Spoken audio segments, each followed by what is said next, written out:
नमस्कार दोस्तों, मेरा नाम है पुनीत और आपका मैं बहुत-बहुत स्वागत करता हूँ फूड साइंस के कॉर्नर वीडियो में। आज मैं आपको बहुत ही ज़्यादा इंटरेस्टिंग टॉपिक के बारे में बताने वाला हूँ। इस टॉपिक का नाम है 12 स्टेप्स ऑफ ब्रेड मेकिंग। अगर आप इस चैनल पर नए हैं तो सब्सक्राइब करना मत भूलें क्योंकि मैं फूड और फूड के पीछे जो साइंस होती है, उसके बारे में आपको बताता हूँ।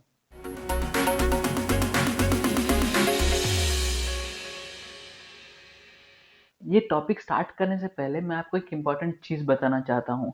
ब्रेड के डो के अंदर हम यीस्ट यूज़ करते हैं, जिसकी वजह से वो एक लिविंग ऑर्गेनिज्म की तरह बिहेव करता है।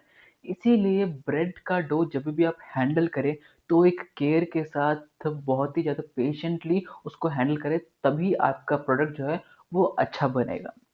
ब्रेड के अंदर कई सारे कैटेगरीज होते हैं। एक कैटेगरी है लेवन ब्रेड्स और अनलेवन ब्रेड्स। लेवन ब्रेड्स मतलब वो सारे ब्रेड्स जिसके रेसिपी में ईस्ट का यूज़ किया जाता है, जिसकी वजह से ईस्ट कार्बन डाइऑक्साइड रिलीज करता है और ब्रेड को एक राइस मिलता है। वैसे ही अनलेवन ब्रेड्स के अंदर कोई भी ईस्ट जैसा प्रोडक्ट यूज़ नहीं किया जाता। इसके एग्जांपल्स है रोटी हो गया, नान हो गया, वैसे ही कई सारे मेडिटेरेनियन ब्रेड्स हो गए। ये सब इन सब ब्रेड्स को अनलेवन ब्रेड्स कहा जाता है। ये जो 12 स्टेप्स ऑफ ब्रेड मेकिंग है, ये पर्टिकुलरली 11 ब्रेड्स पे उपयोग होता है, यानी वो सारे ब्रेड जिसमें ईस्ट का उपयोग किया जाता है। अब मैं आपको धीरे धीरे सब स्टेप्स के बारे में बताऊंगा कि ये क्या स्टेप्स होते हैं और इसमें क्या क्या किया जाता है। पहला स्टेप है मेजरिंग या फिर स्केलिंग। ये ब्रेड का सबसे पहला और इम्पॉर्टेंट पार्ट है, जिसमें हम सारे इंग्रेडिएंट्स को मेजर करके कलेक्ट करते हैं। मेजरिंग बहुत इम्पॉर्टेंट है क्योंकि इधर उधर कुछ इंग्रेडिएंट्स की क्वांटिटीज कम ज़्यादा हो गई तो ब्रेड अच्छा नहीं बनेगा। इसीलिए मेजर करना बहुत ही ज़्यादा इम्पॉर्टेंट है। दूसरा स्टेप है मिक्सिंग या फिर नीडिंग। सारे इंग्रेडिएंट्स को अच्छे से किसी भी वेट इंग्रेडिएंट्स जैसे कि पानी हो गया या फिर मिल्क, जो भी रेसिपी में लिखा गया है, उसके साथ अच्छे से कंबाइन करें ताकि वो एक डो बने, और इस डो को नीड करते हैं ताकि उसके अंदर जो ग्लूटेन है वो डेवलप हो। ये ग्लूटेन एक प्रोटीन होता है जो ग्लूटेनिन और ग्लैडिनिन नाम के प्रोटीन से कंबाइन होने के बाद बनता है। मैंने ग्लूटेन के ऊपर एक कंप्लीट इन डेप्थ वीडियो बनाया है, उसका लिंक आपको ऊपर ये आई बटन में मिल जाएगा। और ये ग्लूटेन का नेटवर्क ही ईस्ट से जो एयर निकलती है, कार्बन डाइऑक्साइड निकलती है, उसको ट्रैप करता है और इसकी वजह से ही हमारा ब्रेड जो है वो फ्लफी बनता है और लाइट और एयरी बनता है। डो बनाने के डिफरेंट डिफरेंट टाइप्स होते हैं, लगभग 8 डिफरेंट टाइप्स होते हैं। ताकि ये वीडियो लंबा ना बने, इसीलिए इस वीडियो में मैं आपको बस इनके नाम बताऊंगा और मेरे अगले आने वाले वीडियो में मैं आपको एक एक करके इन डेप्थ इनके बारे में बताऊंगा। इन आठों के नाम हैं straight dough method, fly ferment method, sponge dough method, delayed salt dough method, fermented dough method, continuous dough making method, no time dough और ferment sponge dough method. Next process है फर्मेंटेशन का। इस प्रोसेस में जो हमने east डाला है dough के अंदर, वो ईस्ट या तो नेचुरली प्रेजेंट शुगर, फ्लावर में जो शुगर होता है उसके ऊपर उसको खाती है, या फिर जो हमने एडिशनल शुगर डाला है उसे खाकर CO2 गैस और अल्कोहल रिलीज करती है। ये CO2 गैस ही ग्लूटेन के अंदर ट्रैप होके हमको फाइनल प्रोडक्ट लाइट और एयरी मिलता है, या फिर हमारा डो जो है वो फूलता है। इस फर्मेंटेशन के दौरान ही ग्लूटेन जो स्ट्रैंड्स होते हैं, ग्लूटेन का जो नेटवर्क होता है, वो स्मूथ और इलास्टिक बनता है, और अल्कोहल की वजह से थोड़ा सा फ्लेवर चेंज भी आता है। बहुत ज़्यादा नहीं आता, हल्का सा फ्लेवर चेंज भी आता है। बस हमको ये ध्यान रखना है कि ईस्ट को या फिर उस डो को एक पर्टिकुलर टेम्परेचर पे रखें जिसमें फर्मेंटेशन कंटिन्यू हो पाए। लगभग मैंने आपको बताया था 16 डिग्री सेल्सियस के नीचे नीचे अगर आप डो को रखेंगे या फिर ईस्ट को रखेंगे तो वो डोरमेंट हो जाता है, यानी बिल्कुल भी एक्टिव नहीं होता, और धीरे धीरे 35 डिग्री सेल्सियस तक, 16 से 35 डिग्री सेल्सियस के बीच में काम करता है।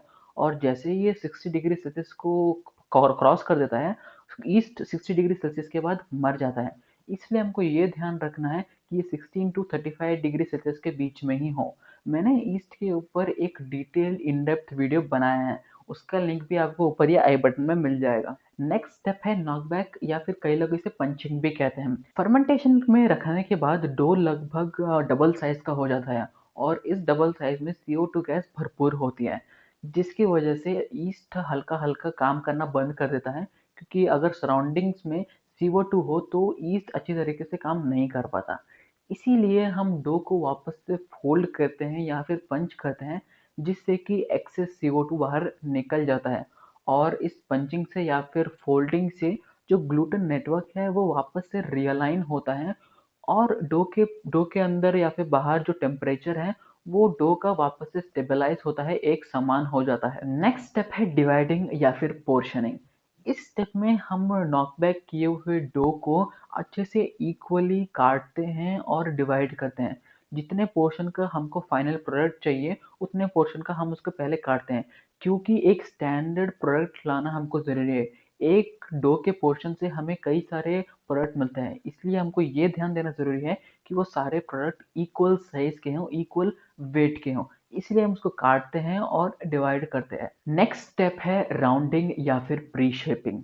इस प्रोसेस में या फिर इस स्टेप में हमने जो डो बॉल्स को डिवाइड किया करके रखा था पर्टिकुलर साइज में, उसको हम राउंड शेप में, अच्छा राउंड शेप में फॉर्म करते हैं, जिसकी वजह से उसके अंदर जो CO2 गैस है वो इवनली डिस्ट्रीब्यूट होती हैं। ज़रूरी नहीं कि ये राउंड हो। कई प्रोडक्ट्स में जैसे कि फ्रेंच बगेट हो गया, उसके प्री शेपिंग में इसको हम राउंड नहीं करते, इसको हम सिलेंडर शेप में करते हैं। नेक्स्ट स्टेप है बेंचिंग का। इस प्रोसेस में ये बहुत सिंपल प्रोसेस है। इसमें हम डो बॉल्स को लेते हैं और 15 से या फिर 5 से 10 मिनट तक हमने जहाँ पे वर्क किया है वहाँ पे रखते हैं, एक किसी से कवर करके। इस कवर करने से या फिर इसको थोड़ी देर रखने से इसके अंदर जो ग्लूटेन स्ट्रेंथ है ये पूरा डो रिलैक्स होता है और हमें वापस से काम करने लायक थोड़ा एक अच्छा डो बॉल मिलता है। नेक्स्ट स्टेप है मेकअप एंड पैनिंग। ये मेकअप एंड पैनिंग बहुत ही ज़्यादा इंपॉर्टेंट स्टेप है, क्योंकि हम डो बॉल को शेप करते हैं ताकि ये रिजेंबल करे हमारा फाइनल प्रोडक्ट। जैसे कि फ्रेंच बगेट हो गया, उसको हम सिलिंड्रिकल फॉर्म में शेप करते हैं, वैसे ही ब्रेड स्टिक्स को हम लंबे स्टिक्स के फॉर्म में शेप करते हैं, और बर्गर बन्स और पाव के लिए हम इसे राउंड शेप में ही रखते हैं। बस इसमें ये ध्यान देना ज़रूरी है, जब शेप कर रहे हो तो जो शेप करने के बाद ये एक यूनिफॉर्म शेप निकले, क्योंकि अगर इसमें कोई क्रैक्स हो तो बेकिंग के बाद ये क्रैक्स ओपन हो जाएंगे और आपको अपना प्रोडक्ट जो है वो अच्छा नहीं मिलेगा। नेक्स्ट स्टेप है प्रूफिंग, इसको हम सेकंड फर्मेंटेशन भी कहते हैं। इस प्रोसेस में हमने जो डो बॉल्स को शेप करके रखा है उसको वापस से फर्मेंट होने के लिए छोड़ते हैं, पर फर्मेंटेशन के टेम्परेचर से हल्का सा ज़्यादा। ये बहुत ही ज़्यादा इंपॉर्टेंट स्टेप है, क्योंकि अगर वो डो अंडर प्रूव्ड है तो प्रोडक्ट अच्छा नहीं बनेगा, और अगर ओवर प्रूव्ड है तो भी अच्छा नहीं बनेगा। पर इसे चेक कैसे करें कि ये डो अच्छा सा प्रूव हुआ है कि नहीं? किसी भी डो को अगर आप प्रूफ करेंगे और इसके बाद इसके ऊपर अपने फिंगर से इम्प्रेशन देंगे, अगर वो इम्प्रेशन या फिर वो डो बॉल वापस से अपनी शेप ले लेता है धीरे धीरे, तो वो अच्छा सा प्रूव हुआ है। अगर वो अपना शेप वापस नहीं लेता, वो इम्प्रेशन वैसे ही डो पे रह जाती है, तो ये एक अंडर प्रूफ डो है। और अगर जल्दी से बाउंस बैक हो जाती है तो ये एक ओवर प्रूफ डो है। अंडर प्रूफ डो एक डेंस और अच्छा टेक्सचर ब्रेड नहीं देता। ओवर प्रूफ डो एक ग्रेनी टेक्सचर, एक ओपन टेक्सचर देता है जो हमको पसंद नहीं है। इसीलिए एक परफेक्टली प्रूफ्ड ब्रेड या फिर परफेक्टली प्रूफ्ड डो ही एक अच्छा प्रोडक्ट दे सकता है। नेक्स्ट स्टेप है बेकिंग का। ब्रेड का बेकिंग लगभग 200 डिग्री सेल्सियस के अबव ही होता है। पिज़्ज़ा ब्रेड और पिज़्ज़ा के जो बेसिस होते हैं वो बेक होते हैं लगभग 250, 300, 350 तक भी जा सकते हैं। हमारे नॉर्मल सैंडविच ब्रेड्स, पाव ब्रेड्स या फिर बर्गर बन्स बेक होते हैं 200 डिग्री सेल्सियस पर। बेकिंग के वक्त जो स्टार्च मौजूद होता है फ्लावर के अंदर, वो जेलेटनाइज होना शुरू होता है, प्रोटीन्स कोएगुलेट होते हैं, जिसकी वजह से फाइनल प्रोडक्ट एक फर्म और एक शेप होल्ड करने लायक प्रोडक्ट हमें मिलता है। और बेकिंग के वक्त हमारा डो के ऊपर एक नाइस ब्राउन कलर का क्रस्ट फॉर्म होता है, और ये टेस्ट में भी एक अच्छा सा फ्लेवर देता है। अलग अलग प्रोडक्ट से अलग अलग बेकिंग टेम्परेचर होता है, जैसे कि हाई डेंस या फिर रिच प्रोडक्ट जिसमें अंडे का उपयोग किया गया है, शुगर का उपयोग किया गया है, ऐसे कई रिच इंग्रेडिएंट्स का उपयोग किया गया है, उसका टेम्परेचर बहुत कम होता है, लगभग 175, 180 डिग्री, 160 डिग्री सेल्सियस भी हो सकता है। क्योंकि हाई टेम्परेचर पे इनका कलर जो है वो जल्दी आता है, क्योंकि इसमें शुगर्स और रिच सब्सटेंसेस का हमने यूज़ किया है गया है। और प्रोडक्ट्स जैसे कि बगेट हो गया, फ्रेंच बगेट, जिसमें शुगर का उपयोग नहीं किया जाता, उसका हाई टेम्परेचर होता है लगभग 210 डिग्री, 220 डिग्री सेल्सियस, जिसमें उसके ऊपर कलर भी अच्छा ब्राउन कलर आता है, और अंदर से भी ये अच्छी तरीके से पक जाता है। नेक्स्ट प्रोसेस है कूलिंग का।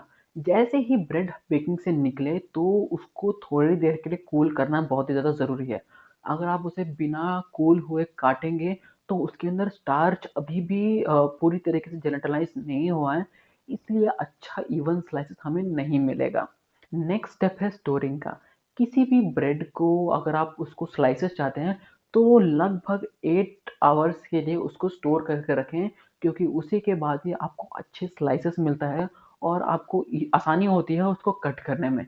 इसको हम वापस से डीप फ्रीज भी कर सकते हैं या फिर रेफ्रिजरेट भी करते हैं, पर ये ध्यान देना ज़रूरी है कि उसको आप एयर टाइट कंटेनर में या फिर एयर टाइट पैकेजिंग में स्टोर करें। मुझे उम्मीद है दोस्तों आपको ये वीडियो पसंद आया होगा और आपने कुछ नया सीखा होगा ब्रेड के मेकिंग में। ऐसे ही फूड और फूड के पीछे जो साइंस होते हैं उसे सीखने के लिए सब्सक्राइब कीजिए फूड साइंस चैनल को। धन्यवाद।